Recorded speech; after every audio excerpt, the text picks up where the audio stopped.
न्याय मागण्यासाठी गेलेल्या फिर्यादीला पोलिसांकडून ठाण्यात मारहाण केल्याचा आरोप।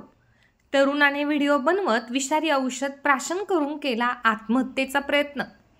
बुलढाणा जिल्ह्याच्या किनगाव राजा पोलीस स्टेशन अंतर्गत येत असलेल्या लिंगदेवखेड येथील पवन जायभाई या युवकाची बैलजोडी काही दिवसापूर्वी चोरी गेली होती।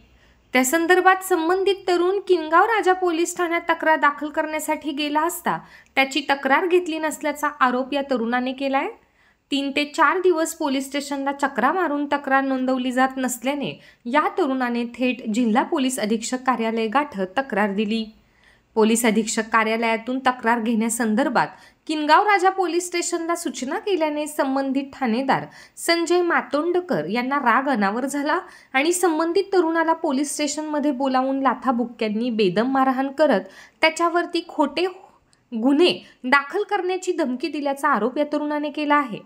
न्याय मिळत नाही, उलट खोटे गुन्हे दाखल करण्याची धमकी मिळत असल्याने संबंधित तरुणाने व्हिडिओ तयार करत विषारी औषध प्राशन करून आत्महत्येचा प्रयत्न केला आहे।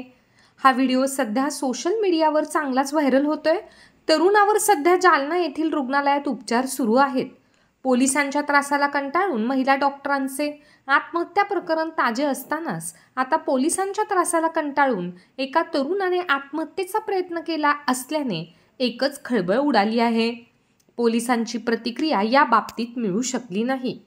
मला माहिती नाहीये, माझ्या देखता त्यांचा व्यवहार झालेला नाहीये आणि मी त्यांच्या व्यवहारामध्ये नव्हतो। तरी पण मी त्यांना एवढं सांगून पण ते म्हणे की तू असं तसं मला बोलू लागले आणि बोलल्याच्या नंतर ते म्हणे की तुला बैल मिळणार नाहीये आणि मला PSI साहेबांनी मारणाचं मारलं।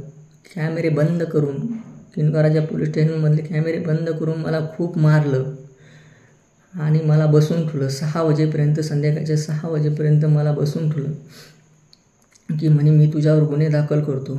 माझ्यावर ते खोटे गुन्हे दाखल करून मला फसवू लागले। तर माझी एक विनंती आहे, मी याच्यामध्ये कशामध्ये नव्हतो, मला माझे बैल आणि बैलगाडी न्यायाने मला मिळावं तर मला मिळाली नाही आहे। माझी पोलीस स्टेशन किनगाव राजांनी खूप तक्रार घेतली नाही तरी मी आज